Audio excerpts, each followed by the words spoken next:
the words that want to come out my mouth even now. I'm still healing.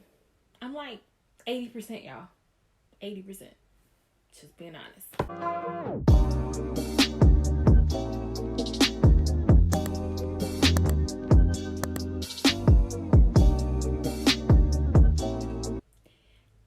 Hi. Welcome back to my channel.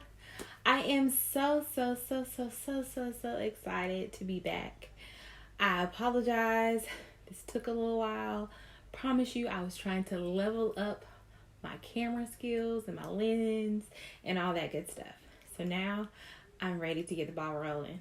So I'm excited. I had 2,000 views on my last video and now I'm up to 140 subscribers. Like, I feel like let me tell you what happened real quick. I literally cried almost, because I hadn't checked it. I checked it last Monday. I went to my husband. I was like, oh my gosh. And all the comments. So bless y'all. Thank you. All right. So let's get this ball rolling. So we're on part 2, slowly dying. So disclaimer, I do love teaching kids. I love kids. They're my heart. Usually it's the adults that's the problem. That's the kind of the theme, if you haven't realized. So yeah, so basically the anxiety just kept happening. On Sundays.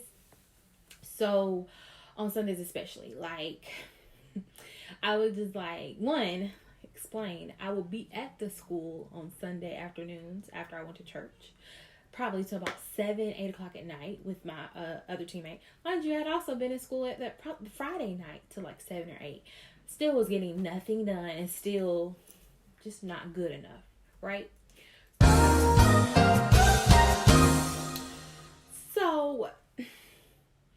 So either way, I and then getting emails on Sunday nights would make my stomach drop, and getting late at night, it just, yeah. So basically I was just highly depressed at this point. This is January. I guess I should rewind. Now we're I'm taking you to January. I just jumped into the story here. This is January of 2020. So with the treatment that I was experiencing, I wasn't the only one. There was probably about 5 or 6 of us. It was a whole grade level that was getting targeted. It was me, and it was another person. So yeah, I wasn't alone. So that kind of helped the situation, but not really, because it's you realize the mistreatment, the disrespect, and all that. So yeah, that glare was really bothering me. So, of course, there was favoritism. You have your favorites. They can do whatever they want. They can come and evaluate me or evaluate other teachers that, you have a 1-2 year experienced teacher evaluating teachers that are 6 and 10 and 20 years. And that sounds so conceited. It's not a problem, but it is a problem. Because, not saying you can't tell me anything, but you're not going to sit here and evaluate me. You can help me. You can give me some ideas. But you're not about to evaluate me and to help me change my classroom. That's not your job. You get the same or less pay than me. Just saying. And that sounds ridiculous, I know. But I mean it from a good place, I guess. So... yeah, there was this mentor system going on.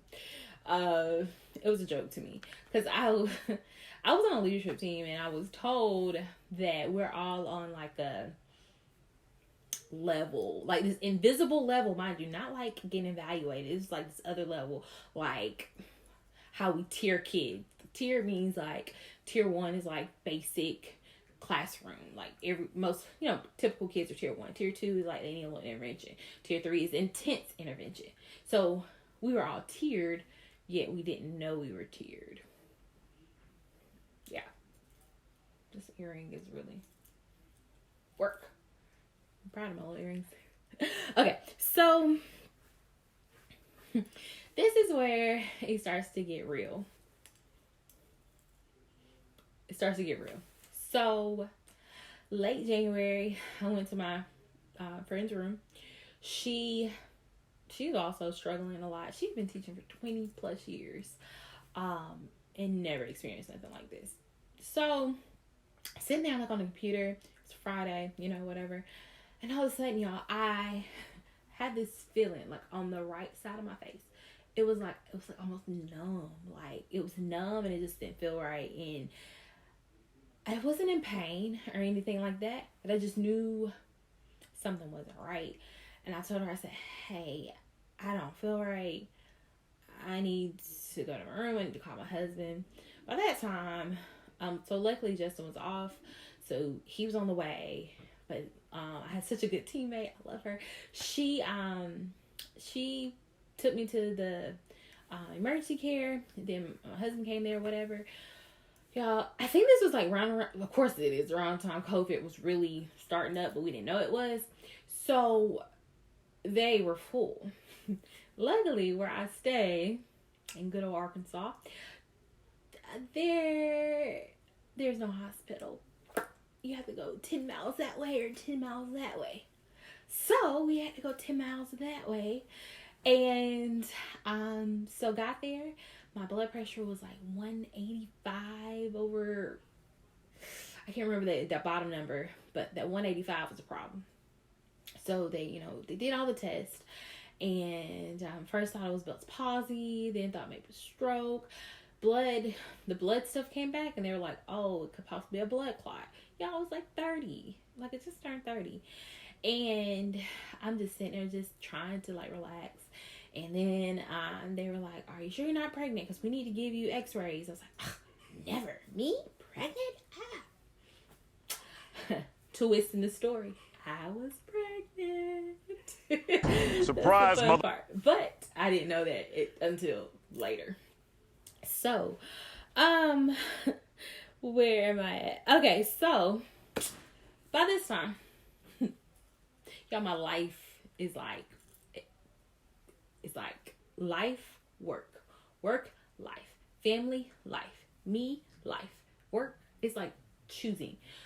So, I chose me, I chose my family, and I chose life over my job, over the kids' lives I had in my hand. And that hurt me the most because I made connections with these kids, even though they were still struggling behaviorally wise. I was seeing gains. No one else seen it. So, but at the same time, when that happened with the hospital, I still wasn't ready to leave. What happened, it was one Friday. I remember like it was yesterday. So I went to go work out early one Friday morning. It was like, I was doing Orange Theory. It was like, I went to like 6 o'clock class, right? 5 or 6, whatever. Got back home. I knew I had got evaluated that Thursday, the day before, or whatever. It was Wednesday. I can't remember what it was. I just knew, I was like, oh my gosh, my kids were working in groups. They were doing good. They were behaved. Everything looked beautiful. It wasn't perfect, but it looked beautiful to me. And it was much better than what I came from. And I was doing everything they told me to. Well, got the email back. Yeah, it tore me down. It was ridiculous. Like, I still have screenshots from the email.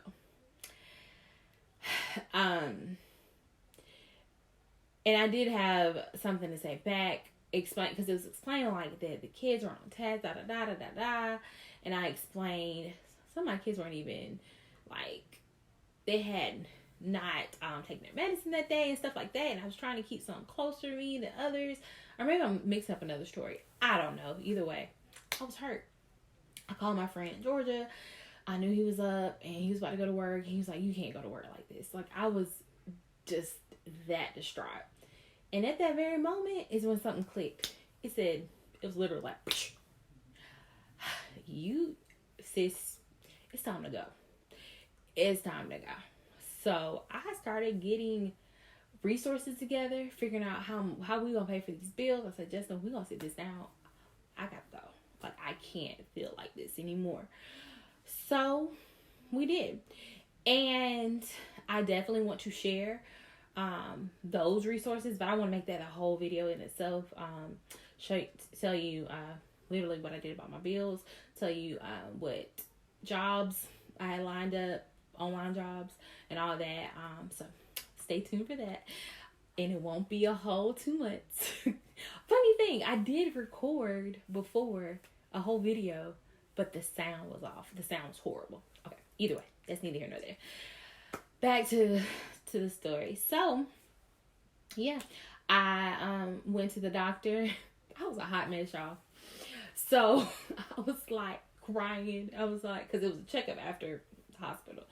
And I was like, and she's like, oh. She's like, what do you, I just can't. And she looked and she knew I was a hot mess. Like, I couldn't get sentences out, y'all. And she, so, really, you know what? I really liked him.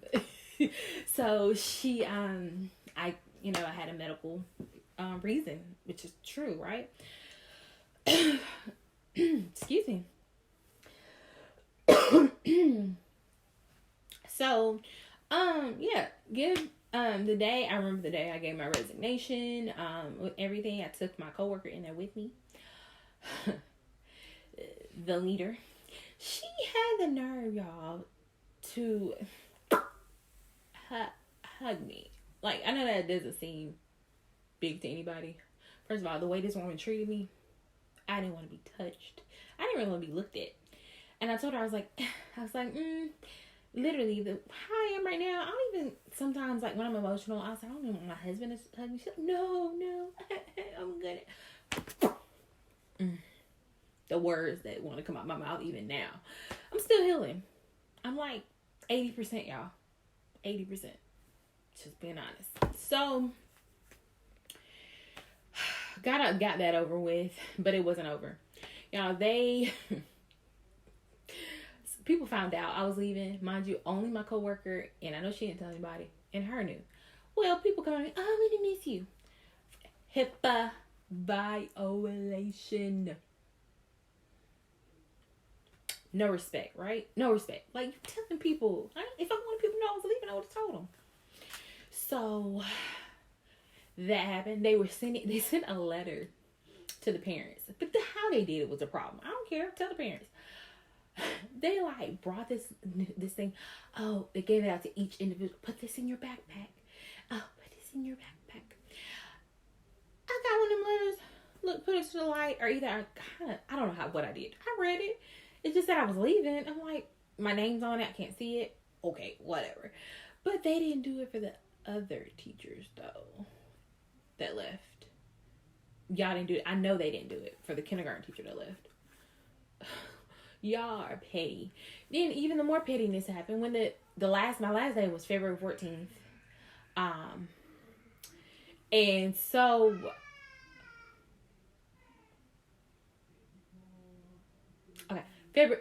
my last day of teaching was February 14th, 2020. 1, Valentine's Day is my favorite day. 2, it was the best day of my career adult life. So, y'all, they brought the permanent sub in, showing her around, doing all this stuff. I was like, y'all being real extra. Like, this ain't called for. Like, y'all are trying to prove a point for something because you know you're wrong. You're wrong. Wrong. Cool. Show her around. Try to make this crap look like cake if you want to. That's a horrible example. But, yeah, I had packed up all my stuff because the leader acted like I wasn't going to leave. She's like, oh, you need to leave our stuff. And I know that. I got my own stuff. And I don't need y'all's. Packed up all my stuff. Had a U-Haul. And before I even told them I was leaving, I was starting to pack up my stuff. Bye. So, yeah, my last little bit of stuff, my friends helped me put it in my car. And voila, I was free. And I'm still free.